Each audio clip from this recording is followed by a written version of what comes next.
Welcome to Sandi Tillotson, Senior Vice President, Insurance Company, New York Life. Welcome, Sandy with us. And for you know that we are here for the project of Fortune Italia, MPW, about the empowerment of women. So we asked to everybody, to the all protagonists of this meeting with us, to tell about her life. How do you reach your current position, company position? And I start from here. The steps you did to reach the current position in your company, New York Life. Well, thank you so much for having me. I really appreciate it. Right now, I am a Senior Vice President, as you said, at New York Life Insurance Company. We are a Fortune 100 company, one of the largest life insurance companies in the world. And currently, I work in the corporate compliance department, where I manage the sales practice teams. I'm an attorney by training, and I started my career with the company in 2003 in the litigation section in the Office of the General Counsel, which is our legal department. So I've handled a range of different responsibilities at the company. About your job in the insurance, in the New York Life company, you are really a lot involved in the teams, in the issue of diversity and inclusion. It is correct?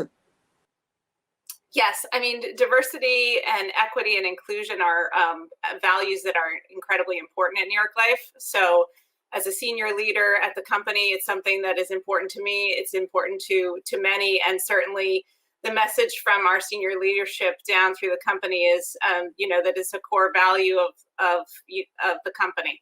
How did you approach this kind of team in your company, and what do diversity and inclusion means for a metropolitan city life like New York?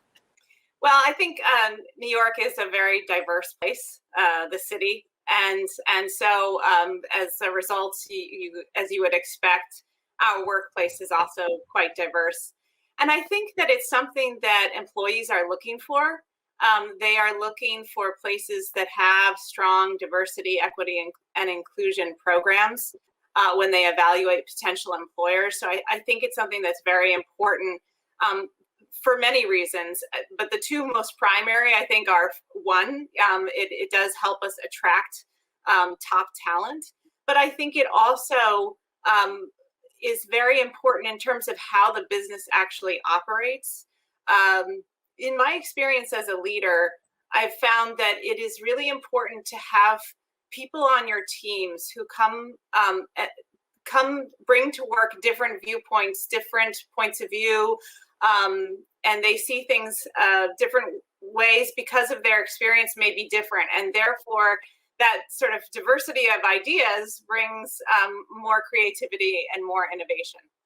Sandy, but are you always interested at this team when you was a student, maybe, or are you go into these teams in this issue when you were in job in your career?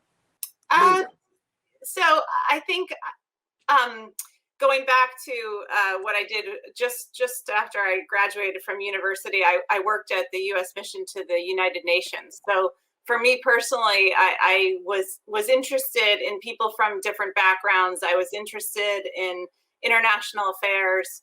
That was something that always drew me in personally. And then when I went to law school, I wasn't sure exactly how that was necessarily going to fit, only knowing that mattered to me. I went to a law firm and I worked there for several years, but I didn't really feel like a law firm was the right place for me in the long run. And when the opportunity to join New York Life came up, I jumped at the chance. And I think, it's been a very fortunate choice for me because being a woman and trying to balance the ability to have a family and to work at the highest levels is something that's not so easy to do. So I've been very lucky that I'm working at a place that is very supportive of women. And I have been able to manage my career and also manage my family. And so from a very personal point of view, it's very important to me.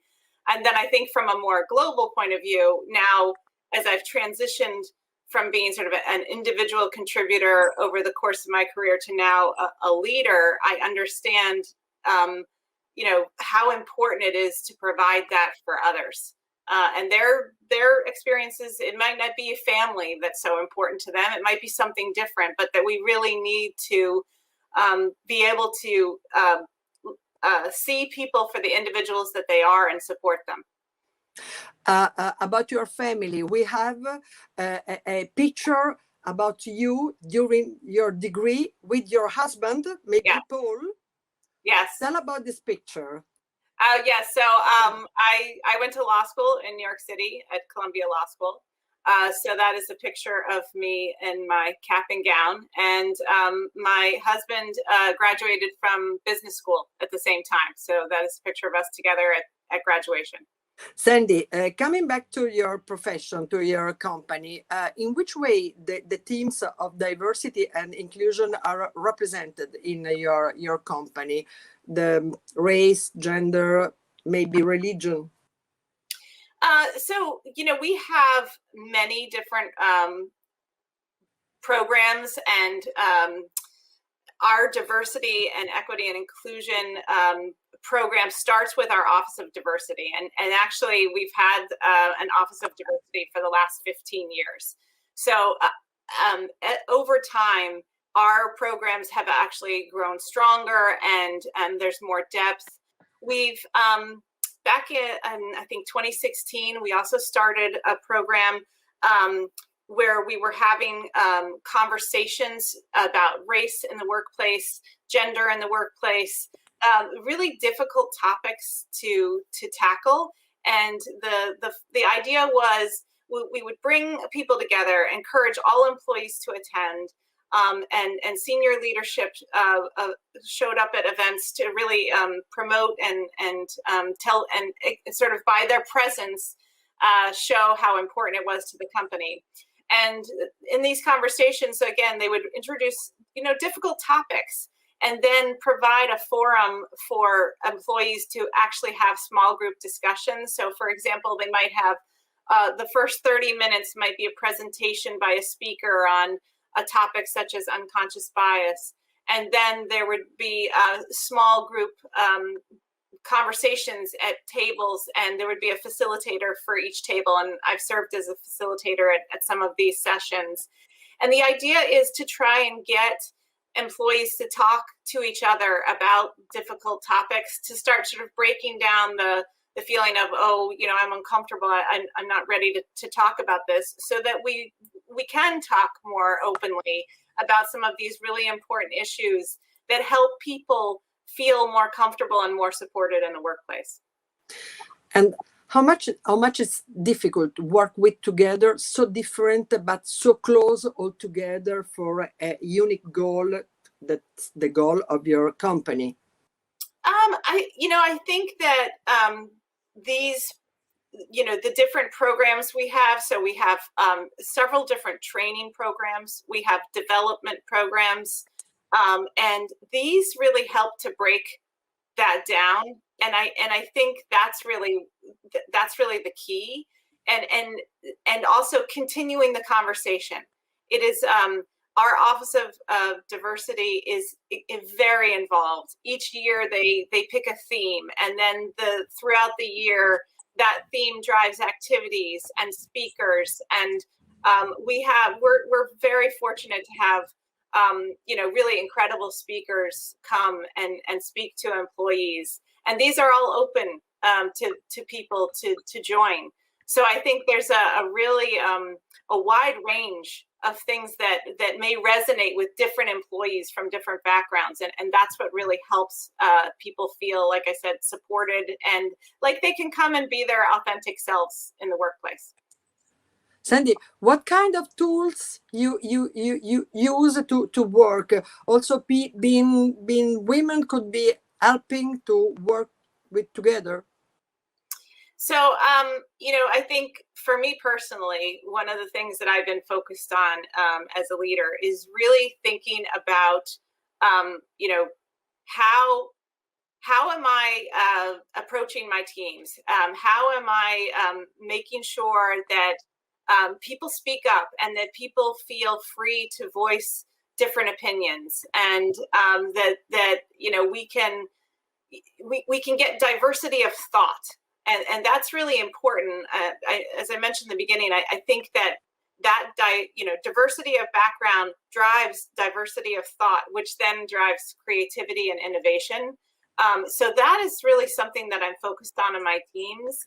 And as for the tools, again, just speaking personally, what I try to do is take the opportunities, go to the sessions, have an open mind, really think about, where I am in sort of my openness to diversity and equity and inclusion. Where do I need to do more so that I can be a better leader in my department? In your department, about this, how many people you have it in your department? Oh, you're testing me. I think there's about 120. It's enough to work together. And you normally use also meeting or a course or a kind of difference organization. Yes, we have. So we have 7 different employee resource groups.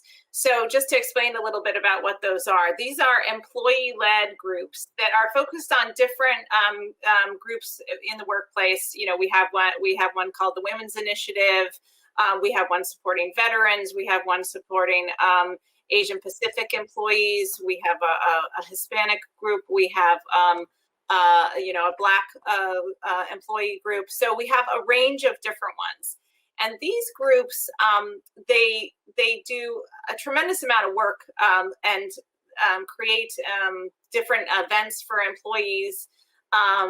There are both speaking events, but there are also development programs that they put together. So, for example, I was the co-chair of the Women's Initiative for 2 years, and we had 2 different programs that focused on women in the workplace.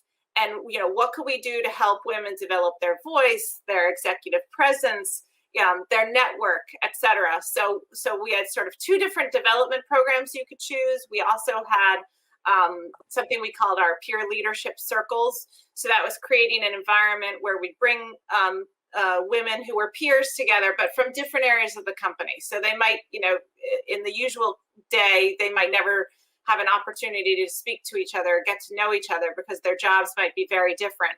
But bring them together so that they would have a network, a support group.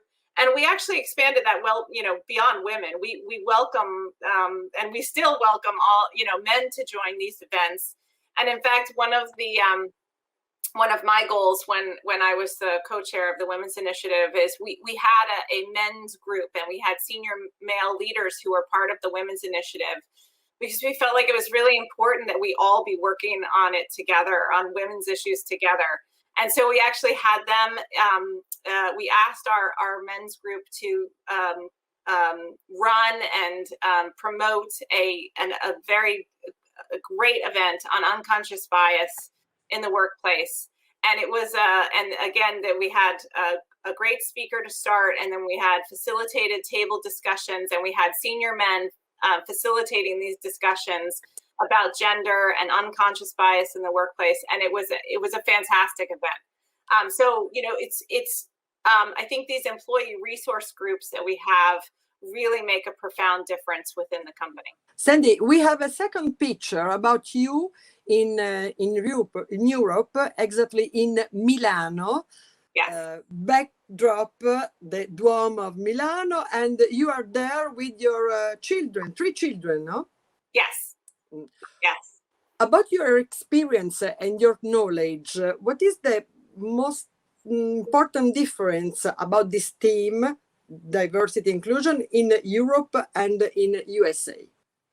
You know, yeah, that's difficult for me to answer because I haven't worked in Europe, obviously. I think what I can say is, here in New York Life in New York City, it's it's very important. I certainly understand that in Europe it's something that is a priority, and certainly we have offices in Europe, and all of the programs that we have in New York, they are all open to all of our offices wherever they are in the world. So certainly there is no distinction for us between our U.S. offices and our offices outside the United States. And now there is something new in your future, or you continue to work on these teams, on this issue? Yes. I mean, to me, I think as a senior leader, this is an issue that is something that I'm focused on every day.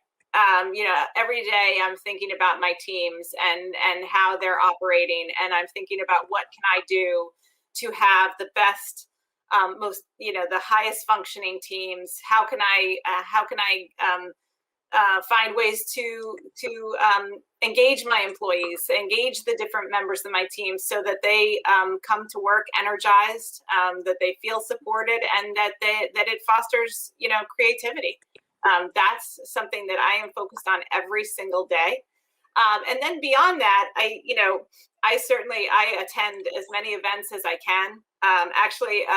We just had an event in June for Pride Month, and we were very fortunate. We had the first openly gay general from the U.S. Armed Forces. She came and spoke, and it was a great event, a very powerful speaker. And what was nice is actually my daughter was interested in it, so I picked her up early from school, brought her home, and we sat and watched the event together, which was both a really nice thing of blending the things that happen at work and then with family as well. Sandi, the question is, who engaged you, who supported you every day? Well, that's a really good question, and I think it comes back to what are your leaders like, and I do think about that because I have been so very fortunate. From the day I walked into New York Life, I have had just excellent mentors, people who were interested in me, interested in my career. Male and female, didn't matter. So I have really been so very lucky in that. I do feel like that really made a tremendous difference for me. And the other thing I'll mention is maternity leave. So I had 3 different maternity leaves, and I took a lot of time for each one. And I think different companies might approach that differently. And I certainly have heard and read about some of the stories of places where, where women felt like when they went out on maternity leave, they sort of were sidelined. And that has not been my experience at all. Instead, I felt very supported. People encouraged me to take all the time that I would like. Then, when I came back, I worked part-time for a while after each of my children were born. And, even during that time when I worked part-time, I was still given projects. I was still, given stretch assignments, things that would help me develop my career, instead of, people assuming, oh, well, she has a family, she's not going to want to do this. No, they kept pushing me. They kept giving me things that were challenges, and that made a huge difference for my career. Before leaving, what do you want to say to our public that listen your history, private, public history, about the dialogue, the respect, the way to stay and work together all over, from the east or west of the ocean, US, Europe? Well, I think work together. Yes, I mean, I think we need to keep listening to each other, and we need to keep focused on respect and understanding that we don't all come from the same place, and so trying to hear each other and really sort of understand and learn more about the experiences of others. And that is true regardless of where you are or what company you're at or what country you are in. But the more that we can do that, the more I think it builds a sense of community and inclusion. And if you're in a business, it also builds, I think, creativity and culture. And that is something, you know, that, like I said, I've been very fortunate because New York Life has a very strong culture. And so, you know, it's something that really matters to me. And I've seen how much it can profoundly affect you know, your career. So it certainly has done that for me. Sandi, thank you so much. And thank you for being today with us. And now are you ready for a new working day in New York Life? So ready to start again, working together. Yes, absolutely. Thank you so much. Thank you. Ciao, Sandi. Ciao.